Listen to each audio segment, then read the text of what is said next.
Yo, this is the track breakdown for my song Zenith from the All By Myself EP, which is out now everywhere. And you should definitely go listen to it after this video. Okay, so the first thing I'm going to go over is this complicated mess over here, which is the composition for this song. This is yet another song in which I kind of composed the entire thing before I started making it. So if I go into the MIDI for this, we can find the initial idea.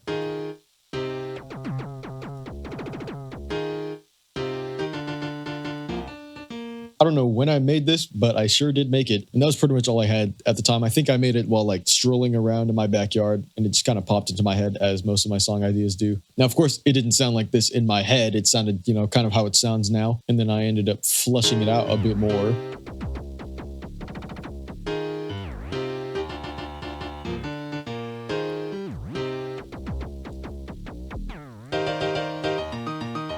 And as you can hear, this is pretty much the first drop of the song, right?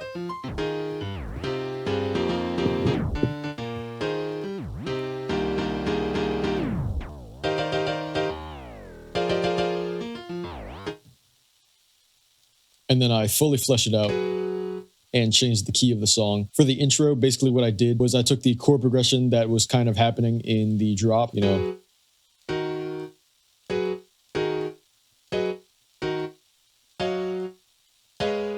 I kind of just extended that out to make it longer, which is where you get that. Now, if I go into the actual project file itself, you can see where it finally starts to get made. So the first thing I did was put in this sub bass.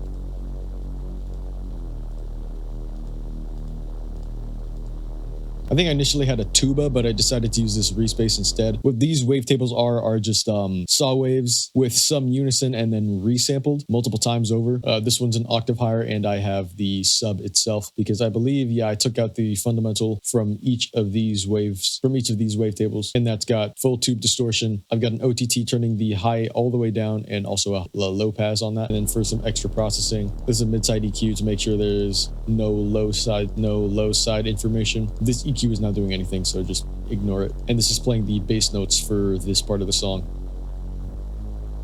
Then what I did was I took that and kind of duplicated it an octave up and took this horn here, which I got from this BBC Symphony Orchestra from Spitfire Audio. I'm using this section right here, the horns A4, and then I've got that completely monoed going through an OTT into fat rack to make it beefier. That's then going into a hyperdimension to bring back the stereo and some EQ shaping. That's then going into a mid-side EQ, making sure there's no low-end side information. And that's playing these notes here.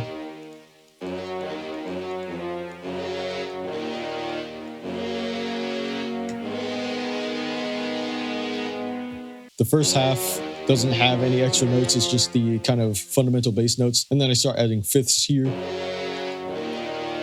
And then some extra stuff as well.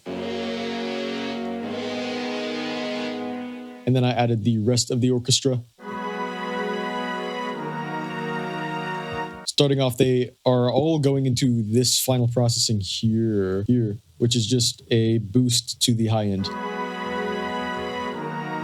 Anyways, for this first layer, I have a viola and a trumpet playing, and that is playing just the top half of the chords.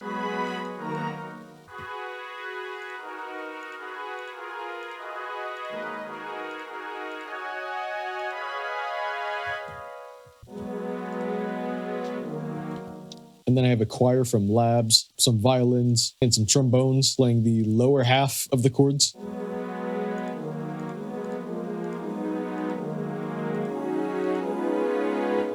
Actually, I didn't split these chords in half. These are the exact same chords. I think this is just an octave lower. And then finally, I have some minor processing on these. This is a flute and a violin. Both have an ozone imager on it, making it completely mono, and a hyperdimension giving back the stereo, just because they were panned kind of weirdly left and right, and I didn't want that. And those are playing the highest melody of the chord progression.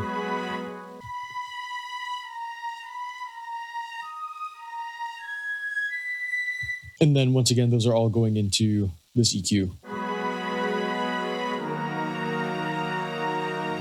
Along with that, there is some rain and wind noise. And that has a fruity reverb, an EQ, and a compressor on it. Then for my drums, I've got some very simple cymbals, just a crash and then a reverse cymbal going into the break. I have this ride loop.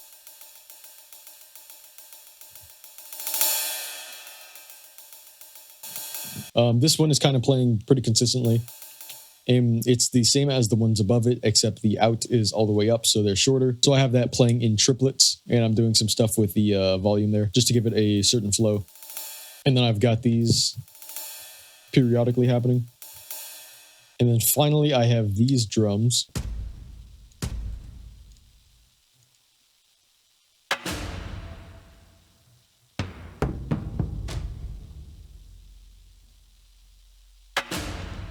Which are using this FPC. I kind of loaded in pretty much every orchestral drum hit that I had and put them in a nice drum loop.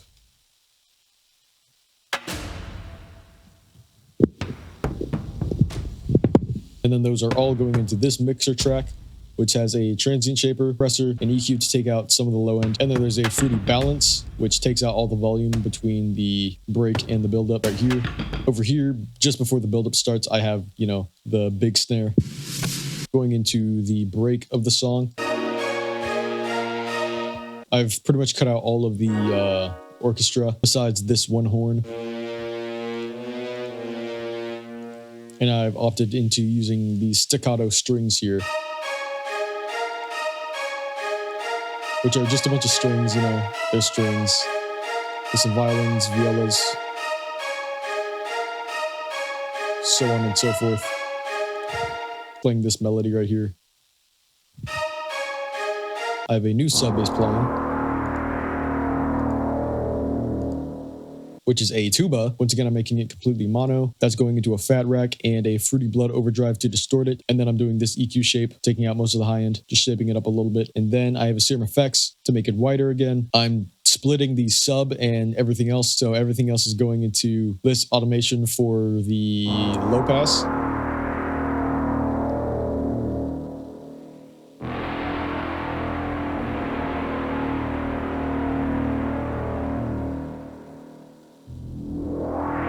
And that's going into a fruity reverb. And then all of that is going into a mid-side EQ to make sure there's no low-end side information. And then that's going into this cassette transport, which I have on pretty much everything here, just as like a tape stop. And then going into the build-up, I have staccato horns playing. I have a bunch of staccato stuff playing, along with some very dissonant strings, which are doubled up here.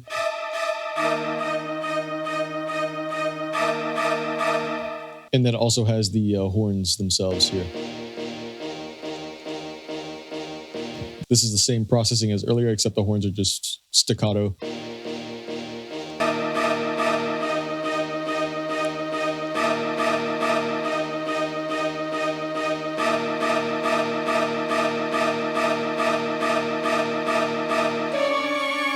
And then right here, I have not only a tape stop, but also a bit crusher as that sort of transition. There's going to be a vocal here in this space later, but we haven't gotten to that project file yet. Anyways, there's also this bass right here,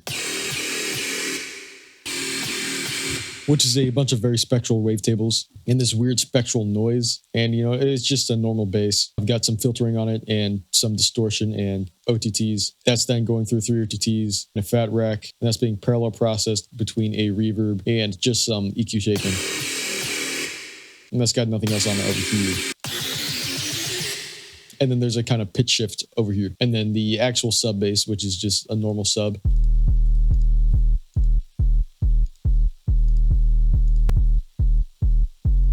Sine wave at -3. There's a pitch envelope here to make sure it kicks a little bit. Distortion, some boosting in the low end, and that's all. Just playing the flow for this area. And there's also some white noise, which is just noise with a filter peak on it and a hyperdimension. It's basically a riser. And then I've got some snares over here. There's this thing right here, which is kind of like a ping type sound.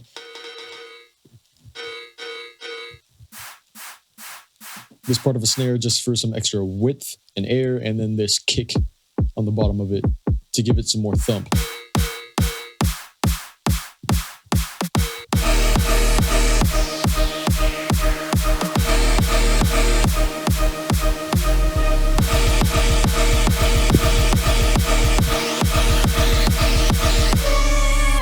All right, moving on to the drop. This is just the first project file in which I had kind of a full drop going on.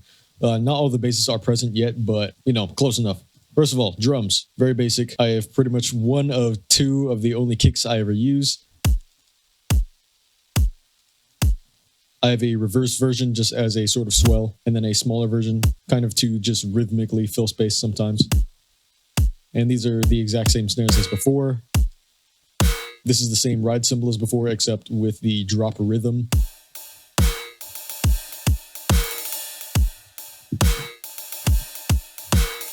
Then I have some splashy ride cymbals. These play on the kick and snare.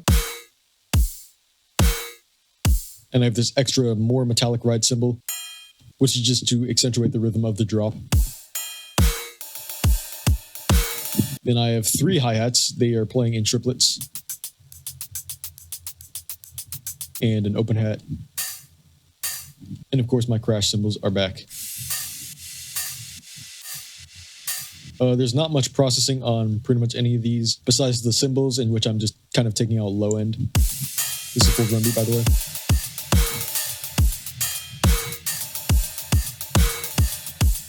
Onto the sub bass. So the sub bass is the same one as before, except it's just playing the drop notes and rhythm.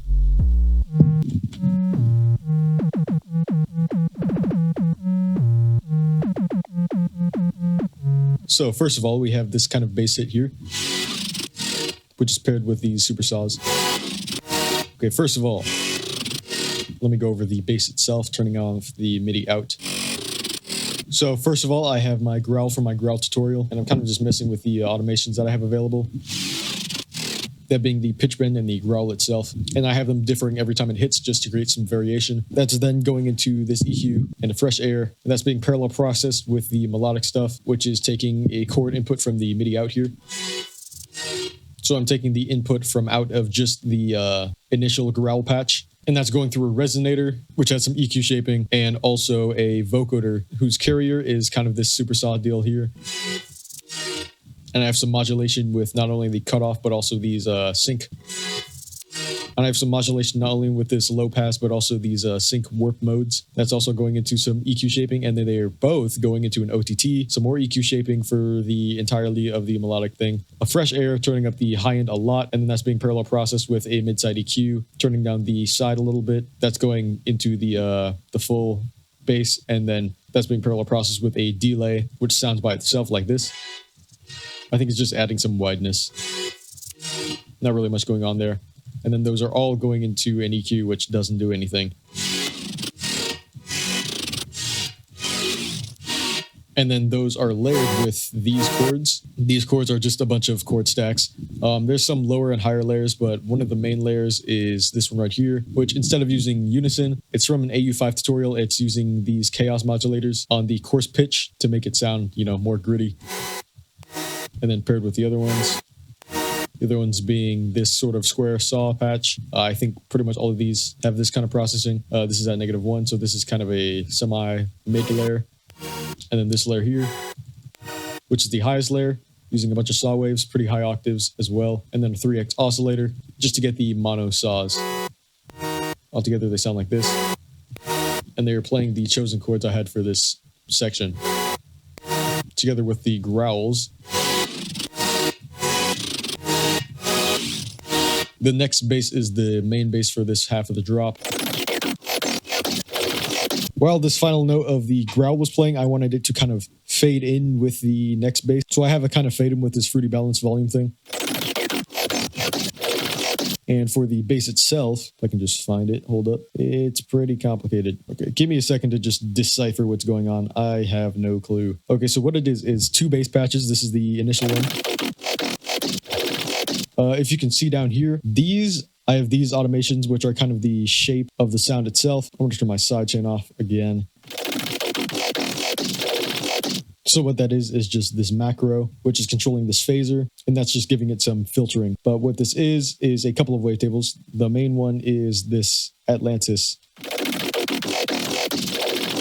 That's doing the bulk of the work. And then there's some extra wavetables on top of that to give it some high end, just ever so slightly. And it's a kind of pluck. This is controlling the volume of this wavetable and also the coarse pitch to give it some attack. And then there's finally this LFO on this EQ.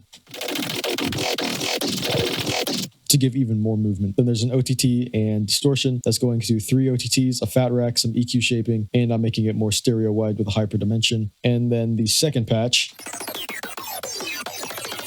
is just the high-end version. So I have a bunch of these prism wavetables, and pretty much the exact same thing is happening as the last one. It's also pretty plucky, and yeah. And together those layers go into a mid-side EQ and this EQ shape, and then of course the fruity balance controlling the volume.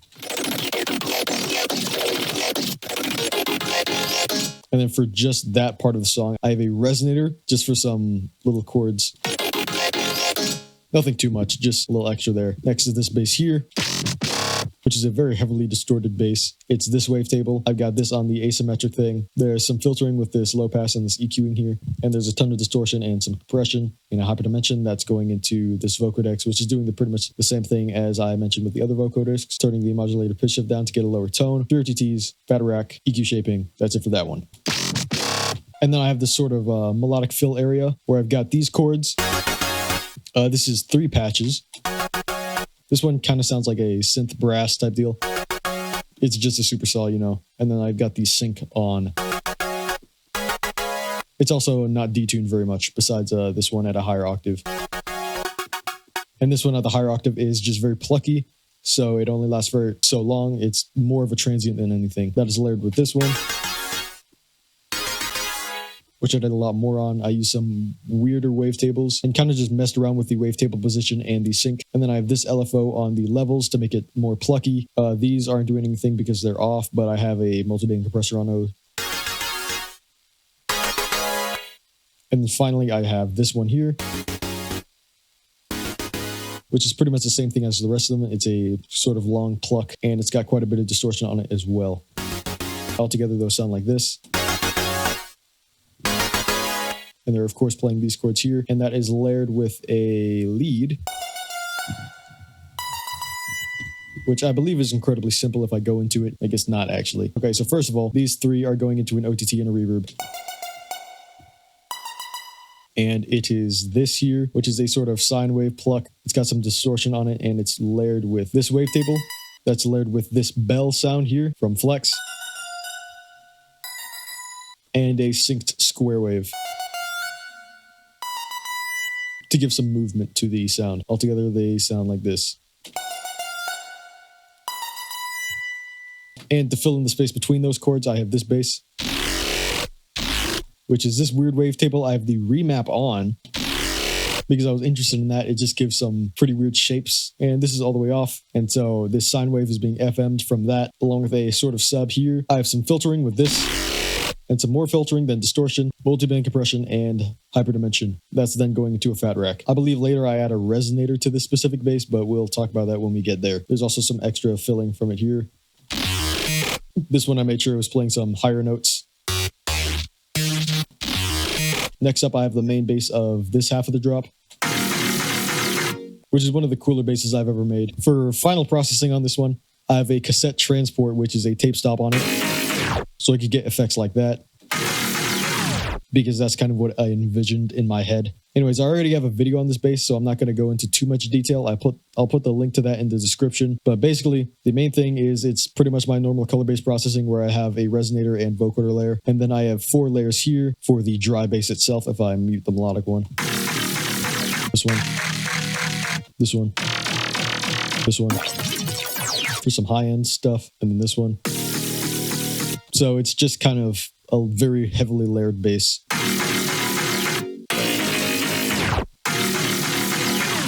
And I believe I can go to the next project now because I don't think I have any of the other basses I need in this one. So yeah, so moving forward within the drop, I've got most of the stuff rendered out. Along with that, for this melodic fill, I have a bass, which is primarily just 2 saw waves, one of which is an octave higher and 7 semitones up. That's going through some filtering, distortion, multi-band compression, and some hyperdimension. It's then going into 3 OTTs, 3 more OTTs, fat rack, EQ shaping, and a mid-side EQ. It's also filling up the space here, which was empty before, with this. And then, finally, for this section, I have this bass right here, which is very complicated, yet again, my favorite. Okay, let me decipher this real quick. I'm pretty sure this is the same as one of the earlier basses. Actually, no, I'm wrong. So I have 2 layers going on here. They are nearly identical. So I have a lower layer. This is the main layer. It has almost no effects on it besides this hyperdimension. This right here doubles as a pitch bend as well, and it's on the bend minus warp mode. It's on the wavetable itself, and then this band filter because it's a growl that's going through 3 OTTs, 3 more OTTs, a fat rack, and then some EQ shaping. And then that is being doubled up here, except I have these formant filters on to get a very specific sound out of it. Just that formant right there, and it's got the exact same processing, except that's going into a mid-side EQ, and I'm taking out pretty much all of the low end here to once again just make sure it's doing its one job, which is to accentuate that formant, and together they sound like this. They're also going into an OTT and some EQ shaping in context. And then finally there's also this bass as another filler, which I'm pretty sure I mentioned in my last track breakdown because I use it quite a bit. It's a growl, you know. It's growl, but most of the work is being done by this bandpass and this phaser, along with this EQ to get this specific tone and format that I wanted with it. That's going into 3 OTTs, fat rack, some EQ shaping along with some extra distortion and compression, mid-side EQ, more compression, hyperdimension, more compression, final EQ shaping, and this here, which is a mid-side EQ going into a brick wall limiter. It's not actually a limiter, but I'm just using a compressor. It's doing effectively the same thing, and then that fruity balance doesn't do anything, and I'm controlling the pitch bend of that bass with this here. And then going into the bridge or break or whatever it's called, I have the same sub bass playing, just the lowest notes. I have the same drums playing as well, but it's now playing the chords, the intro chords, which are, I guess, double timed.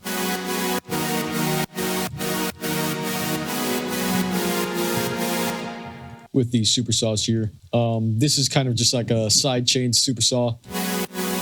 You can kind of see what's going on here, right?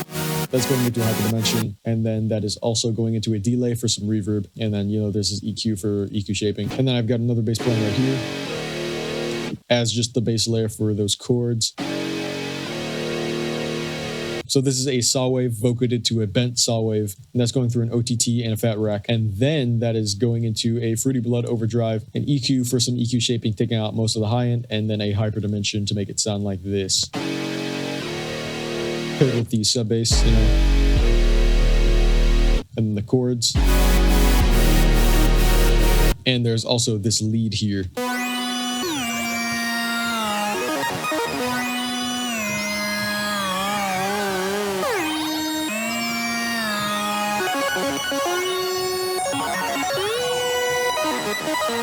Which I think is pretty cool. It's basically just this thing right here, which is a square wave and another square wave with some sync on it. That's going into an OTT basically. And then that's then going into this EQ for some EQ shaping, and it's going into another EQ, which is the final EQ, but that is parallel processed with both a delay and a crystallizer. This delay is on reverse chaos, which means it's going to be pitched around quite a bit as well. Just giving it some extra cool harmonies. If I isolate that, it sounds like this. And this also has a portamento on it. And then this crystallizer is just to add some cool high end, I guess.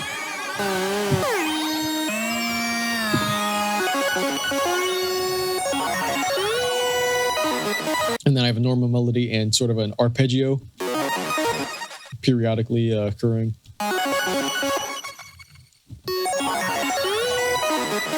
And that is just on top of everything.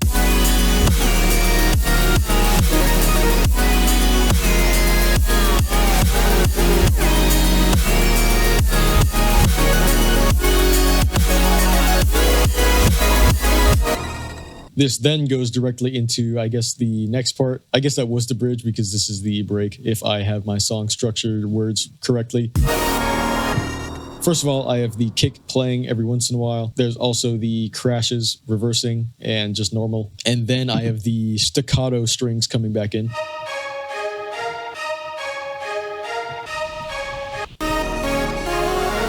These chords are just playing the last note of their chord progression.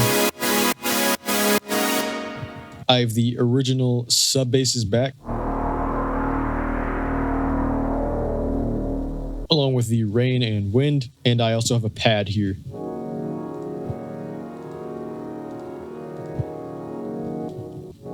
This is just a wavetable with effectively a band pass filter on it because it's got a high and low pass and some reverb, and it's just playing kind of one large chord and then the last two chords of the chord progression, these two right here. And then I have that lead just playing something.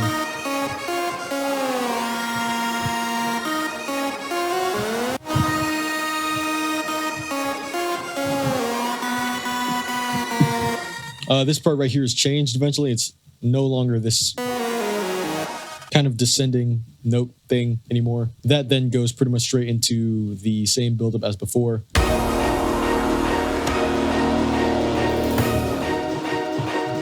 Except now I have this shaker loop, which I made quite a while ago, but you know, it works. And that's got an OTT and ozone imager, making it completely mono, a frequency shifter, turning it down quite a bit. I'm bringing the stereo back in with this hyperdimension and EQ shaping. And then finally, I bring in the vocal, which I also have a video on, so I'm not going to go too in depth, but it's just a bunch of layers. There's some deeper layers, there's some higher layers, and there's also a vocoded layer. I will put the video link to the tutorial I made on this in the description as well. And then that goes into the second drop, which I do not have here. All I've done with this right here is kind of just isolated the melody that I wanted to have playing, because there's just a little bit of a melody playing here.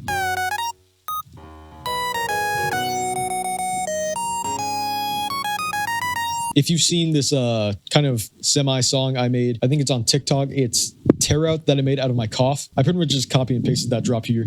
And that's also where that one growl I mentioned earlier came from. Anyways, I have the MIDI for this entire drop here. Going on to the second drop. Once again, the build-up to the second drop is exactly the same as the first build-up. I've got this kind of lead here. As I mentioned earlier, it's the same lead patch as earlier. I've got pretty much the exact same drum beat for this drop. It's once again following the flow of the drop, specifically this part right here.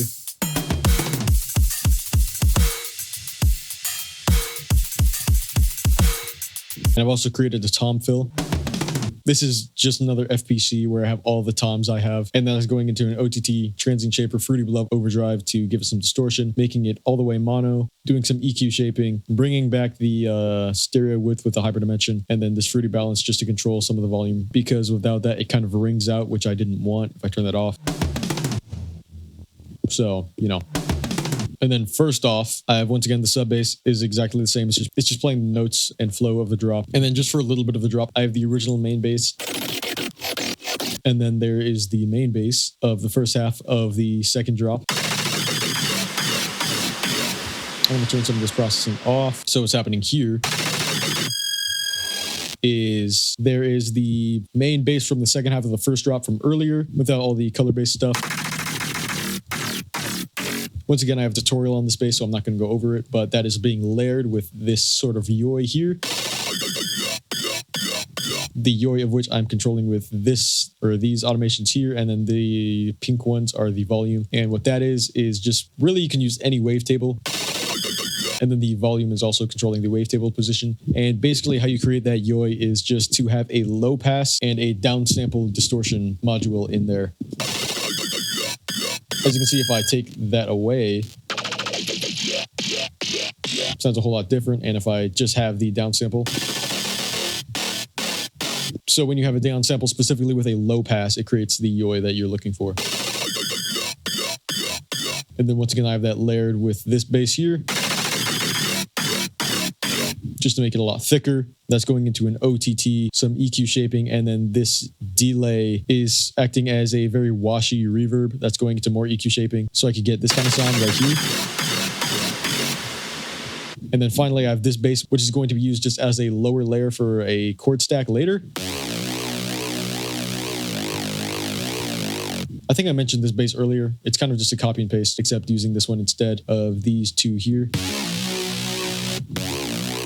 So it's pretty much exactly the same. And that's also using another one of these.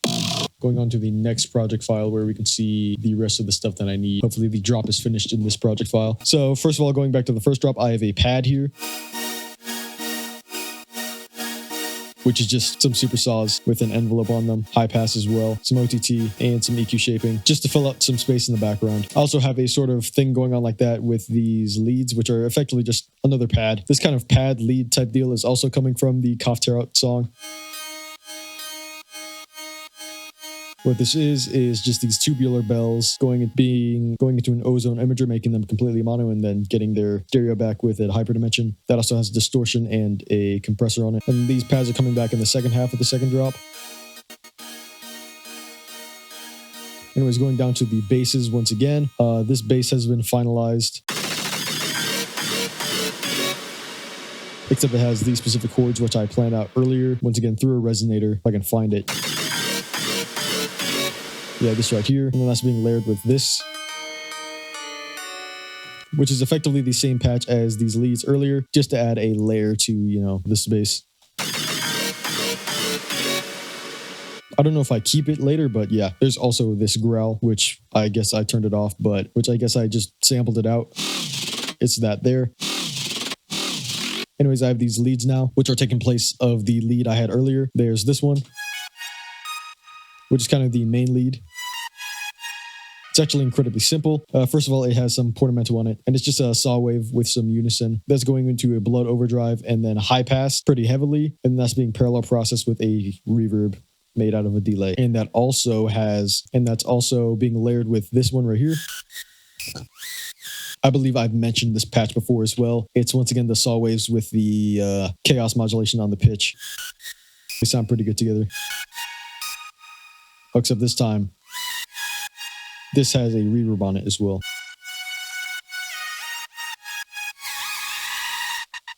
And then going with those, I have these chords, which is a layer here. It's a layer between this chord stack, which I've already mentioned before, and this bass down here, which I've also already mentioned before.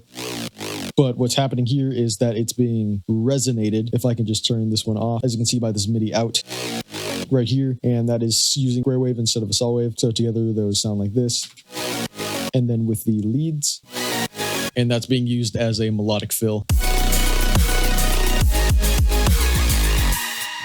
Then over here I have the next bass. But first of all, I have this volume automation, which sounds pretty cool.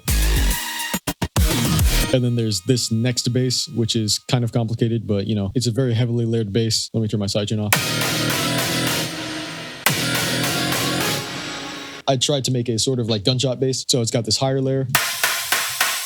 All the dry stuff is going into a patcher, which has 3 OTTs and a fat rack and some EQ shaping that's going into a compressor and then a fresh air. And then overall it has, and then the entire bass has some extra EQ shaping, a mid-side EQ, another compressor, and a delay for some reverb. Anyway, so first of all, there's this high layer, which is using a very heavily distorted rim shot along with another heavily distorted rim shot. I think those are being parallel processed. Yeah, this one is going to lane 1, this one is going to lane 2. So I've got some bit crushing and some frequency shifting upwards on the first one to just get like a higher layer. And that's going into this stereo and distortion, and then a filter to just keep it in the high end, and then just more boosting of the high end for the higher part of that sound.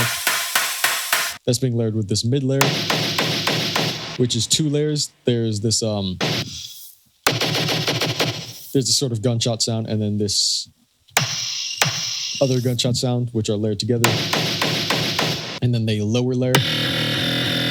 Oh, by the way, that mid layer has more stuff on it. It's got a thing making it mono. There's a frequency shifter turning it down, 3 OTTs, fat rack, EQ shaping. Then the lower layer is the serum right here, which is using some basic wavetables. That's going into full distortion, a reverb filter, and a compressor, multi-band compressor. That's then going into a fat rack and getting some EQ shaping on it as well. Altogether, they sound like this. There's also this ping here, just for some tonality. It's using this sample I got from some dude hammering at the forge. As you can see, you know, right here, it's just like a ping, little ping type deal. It's getting completely monoed out. 3 OTTs, EQ shaping, and some stereo width. So all together now, those sound like this. And then those are being vocoded and resonated. The vocoder layer is just some square waves. And the melodic stuff as a compressor, some hyperdimension, and a reverb on it. So altogether, I've also got this bass here, which is just another growl. Primarily using a phaser and an EQ filter for its movement. This one is also being FM just as an extra layer. That's going to 6 OTTs in a fat rack. There's some hyperdimension here with a compressor as well, and final EQ shaping. And then this thing, which is from my Cough Tear Out song. I don't know how I made this, but that's got a kilohertz resonator on it, and this resonator's pitch is being ever so slightly shifted up and down for a vibrato effect. And then there's also this one right here, which is, once again, I couldn't tell you how I made that because I don't have the project file with me. But I think what it was is just another one of those Yoi sounds, except I have this specific plugin on it. Yeah, it's called Codec. And if you turn the loss pretty much all the way up and put it at repeat, then you can get that kind of sound. And then I have some interesting chords playing in between those basses. Something kind of dissonant here, and then going into normal chord in key. I think these chords are pretty similar, except I have this going on right here between the B and the A sharp, which is creating that dissonance I wanted in this chord.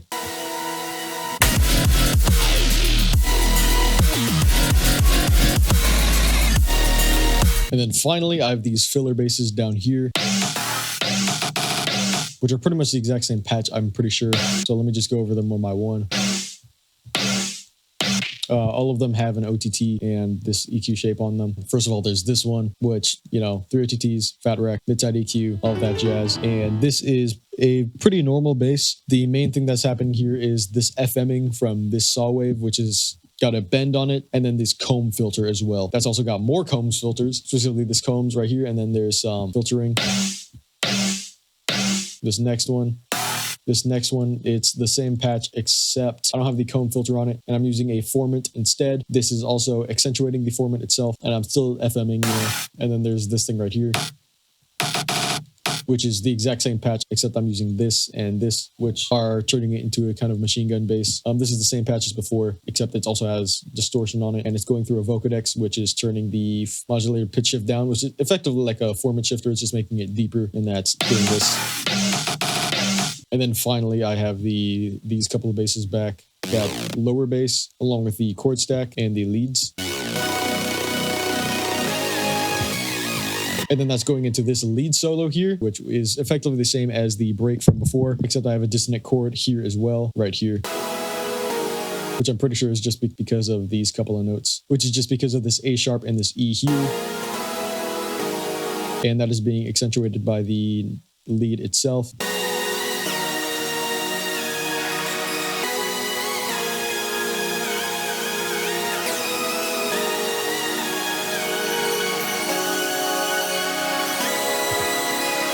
And I have some pretty interesting pitch bend stuff going on, like this one right here, where it's very quickly pitching between some stuff.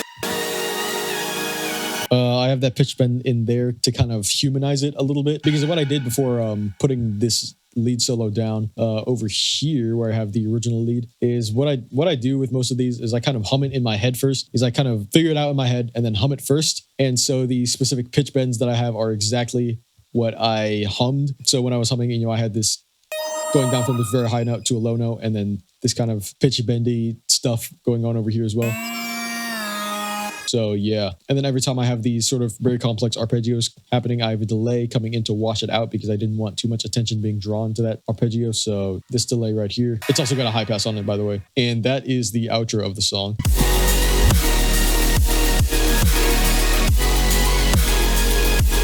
The risers here as well.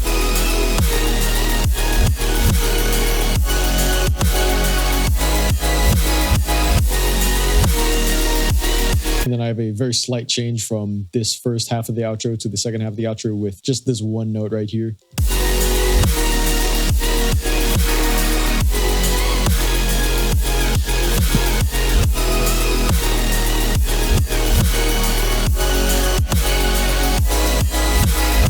And that is the whole song right there. If I can just quickly go to my mastering for the very end of this track breakdown, I have that rendered out, and then that is going into here, which is an Ozone 9. I've got an EQ taking out all the low side information, an EQ boosting the highs and lows. An Ozone Imager, it's not really doing that much, to be honest. I don't know why this is here. Yeah, this can just be turned off because it's not doing anything.